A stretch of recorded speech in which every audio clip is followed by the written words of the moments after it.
Now, Finance and Information and Broadcasting Minister Arun Jaitley, in a hard-hitting Facebook post, has clearly spelled out the misplaced intention and desperation of the opposition that is forcing it to resort what he calls a manufactured revolt.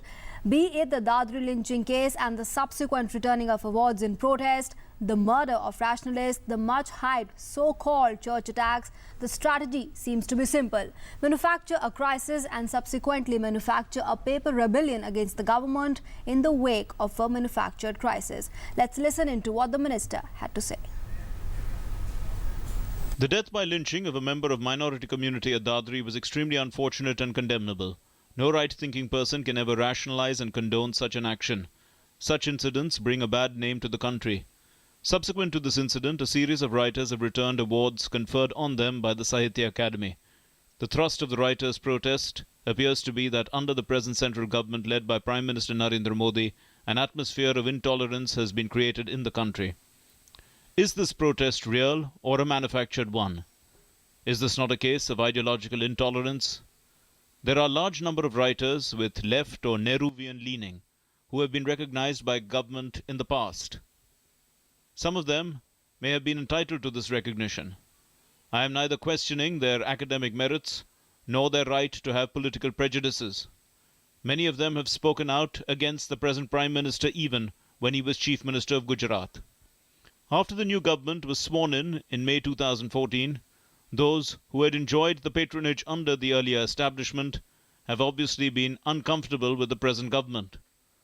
This discomfort has been furthered by another political reality in India. With shrinking fortunes, the Congress is showing no signs of revival. The left is being increasingly pushed to the margin. The new strategy of anti-Modi, anti-BJP sections appears to be resort to politics by other means. The easiest way is to manufacture a crisis and subsequently manufacture a paper rebellion against the government in the wake of a manufactured crisis. A few months after the present government was sworn in, media reports were carried out that there were a series of attacks against the Christian community, including attacks on churches. Protest marches were organized. It was alleged that the minority communities in the country are feeling unsafe. Each one of those attacks was investigated, and most of them were found to be incidents of petty crimes such as theft or throwing bottles to break a window pane. None of the attacks in and around Delhi could be attributed to religion or politics. The accused were arrested and are being prosecuted. The principal accused in the case of raping a nun in West Bengal was found to be a person of Bangladeshi origin. The protest at the time highlighted two factors.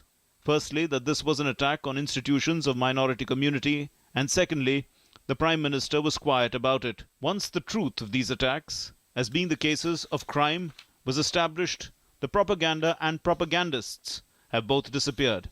For a cause against the Modi government, the protesting writers have struggled hard to find reason.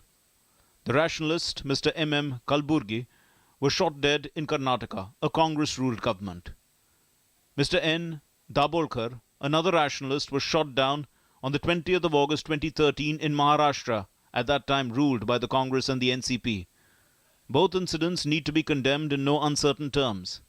It is the responsibility of the state government to maintain law and order and provide security to a vulnerable target of attack. Similarly, the Dadri incident took place in Uttar Pradesh, which is ruled by the Samajwadi Party. Politics by other means now indicates an alternative strategy. Combine the three crimes, camouflage the truth, and throw all of them in the basket of the present central government. Nobody has alleged any governmental complacency in these crimes. But to manufacture a revolt, it is necessary to obfuscate the truth and create the impression that the Modi government is responsible for these crimes, even if they took place in the Congress and Samajwadi Party ruled states.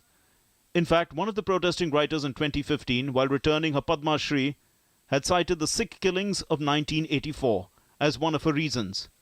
It took 31 years for this writer's conscience to be aroused by the genocide of 1984. There is no atmosphere of intolerance in the country. The manufactured revolt is a case of an ideological intolerance towards the BJP. A few questions to the protesters. How many of them courted arrest, protested or raised their voice against the dictatorship of Mrs. Indira Gandhi during the emergency?